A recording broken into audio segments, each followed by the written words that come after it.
Meet Danny. He's been driving a taxi for 10 years. He speaks 3 languages, and he knows how to get passengers safely to their destinations. Today, he is working a 12-hour shift as a cabbie in New York.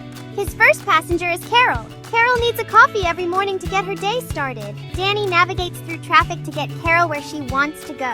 His next passenger is Ted. He's a tourist from Florida, and he's visiting New York City for the weekend.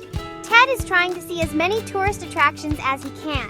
His hobby is photography, so he's ready to take a lot of photos with his camera. Ted has already taken 47 photos just through the cab windows. Morning rush hour is pretty hectic in New York. Danny is stuck in a traffic jam in the city. Everyone is trying to get to work on time. Danny always says that New York pedestrians cross in 3 categories: the speed walker, the distracted walker, and the slow walker. Danny waits patiently while a businessman in a suit and tie sprints through the crosswalk. A distracted teenager texts while walking across. And an elderly woman with a cane walks slowly through the crosswalk. Danny uses the GPS in his car to navigate to the destinations his passengers need to go. Sometimes the GPS shows a route he knows will take longer. Luckily, he's an experienced driver. He knows the city like the back of his hand. He knows every shortcut that will get him to his destination faster.